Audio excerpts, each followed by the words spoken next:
Hello and welcome to this episode of I Don't Know Jack About Parenting, where today I'm going to be talking about how the masses can move individuals. So the big question is this: how are parents like us, who don't have a manual, who are doing the best we can, who feel as though we aren't enough, how are we going to raise healthy, happy children who we are proud of and still keep our sanity in that process?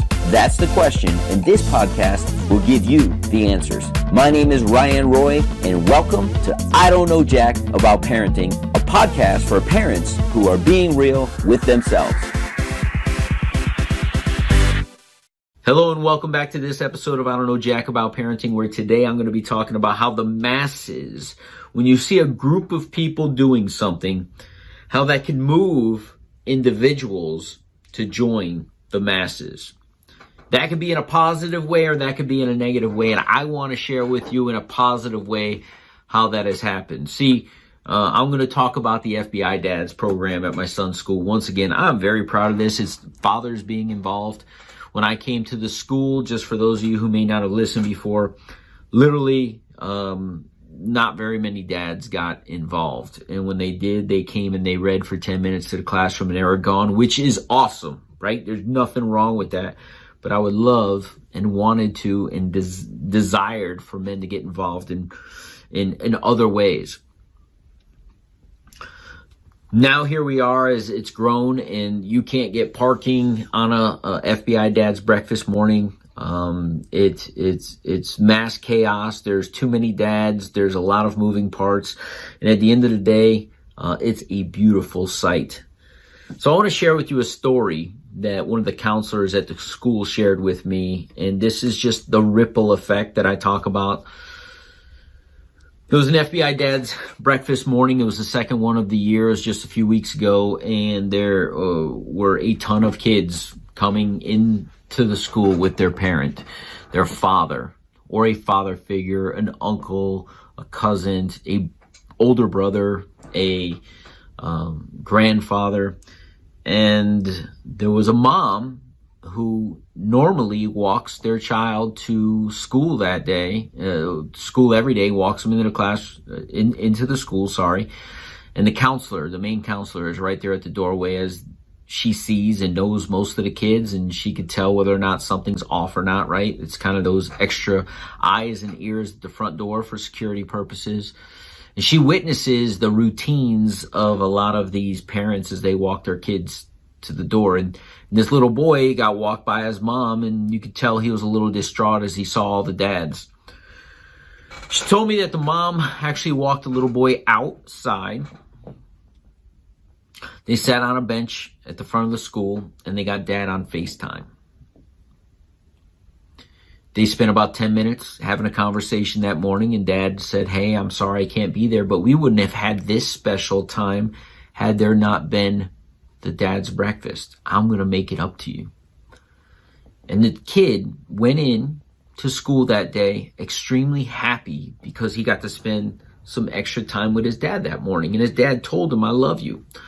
When they hung up, Mom took it a step further. She said, "I know you're a little disappointed that Dad's not here, but what I can do is I can bring you out afterwards and you and I can do something special."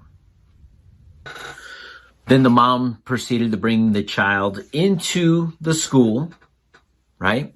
He went on and he had a great day. After the event, I was talking to the counselor and she's telling me this story. Fast forward a week later, I'm in the counselor's office again, just trying to refine this program and see how we can make it better. And she says, "Hey, I wanted to introduce you to somebody. I don't know if you noticed, but there was a couple that were by the cafeteria today.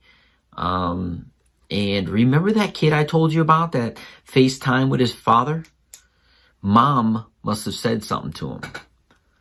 See, when you see a whole lot of dads showing up to a school and the reason or excuse that dads have are like, "Well, I work early and it's hard to get to the office," and they come with all these excuses why they got to get to work and that's not a priority to them. But when you see 170 men show up for their kids and there's parking problems and traffic problems and just chaos because so many other dads are showing up, see, it creates a new reason or lack of a reason to not show up. So I imagine mom said, the place is a zoo and every other kid's dad's showing up. I think you need to step up your game. See, the dad came and started dropping the kid off that week. And the counselor saw that instead of mom being there, which every other day of the year mom dropped off the kid, she saw him in the hallway later on that day, the kid in the hallway, and she says, "Hey, I saw somebody drop you off today. Who is that?" And the kid very proudly said, "That's my dad." And the day that I happened to be there, mom and dad, even though they're apart, right? They're divorced or separated.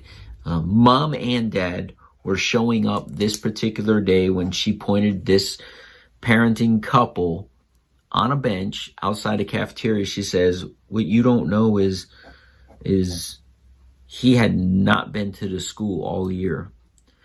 They saw the dad's breakfast, and dad has dropped him off multiple times this week. And him and mom came to surprise their little boy for lunch, and they're having lunch with him." See, the masses can influence people in the right direction. I don't know jack about parenting, but I know if every other dad's doing something, and that's a good thing, I probably need to try and show up the best way I can if I consider myself to be a good father also. And if there's not a way for me to do that, I must step up and show up in some other way. See, that dad FaceTimed his kid. That dad started dropping him off. That dad, although he couldn't make a breakfast, showed up for lunch. That dad is making an impact on that child simply because he said, "I can't do that, but I'll do what I can." And too many people are making excuses as to why they can't show up in their child's life. See, the masses sometimes move an individual, and sometimes an individual will move the masses. We'll see you in the next episode.